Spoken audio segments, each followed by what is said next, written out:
नमस्कार मित्रांनो, माझं नाव ओंकार. तर तुम्हाला थंबनेल बघून विषय समजला असेल. आता अनेकदा विषय काय ते तुम्हाला सांगतो आणि व्हिडिओ मग चालू करतो. तर कांदा वाढायचा रेट वाढायची शक्यता आहे आणि सगळीकडे दंगा उडाला आहे. आणि जी कांदा विकणार आहेत ना, म्हणजे माळवं विकणार असतात ना, कांदा विकणार, कांदा बटाटो, तर ती प्लॉट घेऊन म्हणजे शेतकऱ्याला 3 महिने देतो, तुझं शेत मला कांदा लावायला दे असं म्हणून तिने कांदा लावायला लागलेत. तर स्वतः शेतकरी लावा, कारण आता कांदावर रेट वाढायची शक्यता आहे. कारण का तर पाऊस काळ कमी आहे. ह्या पोटी पाऊस होणार नाही, तर कांद्याचे रेट वाढायची शक्यता जास्त आहेत. कारण जेवढा कांदा होता ना आलेला, ते सगळा कमी रेटमुळे बाद होऊन गेला आहे. आणि स्टॉक आता शिल्लक लई आहे असं म्हणाल्यात. तर काय आपल्याला पण इन्फॉर्मेशन आलेली आहे ही, आणि मी तुम्हाला ती शेअर करत आहे. फक्त या व्हिडिओला शेवटपर्यंत बघा आणि तुमच्या शेतकरी मित्रासोबत शेअर करा. तर कांदा फिरून तुम्ही बेस्ट कांदा आणून त्याला काय लई खर्च नसतो, तुम्हाला माहीतच आहे. जर कांदा लावून घेतला तर बेस्ट ऑफर राहणार आहे, कारण रेट वाढायची शक्यता. आणि आपल्या इकडं पण मार्केटमध्ये रेट आता सध्या 30 रुपये चालू आहे.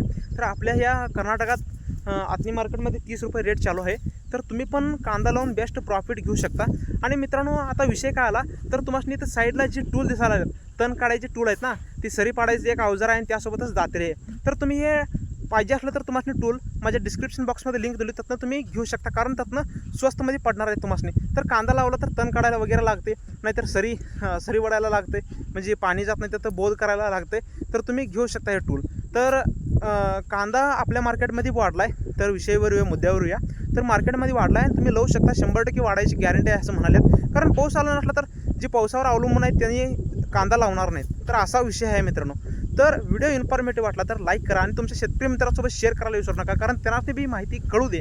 आणि कमेंट करायला विसरू नका, कारण का तर तुम्ही कमेंट केला तर आपला व्हिडिओ जास्ती लोकांपर्यंत पोहोचणार.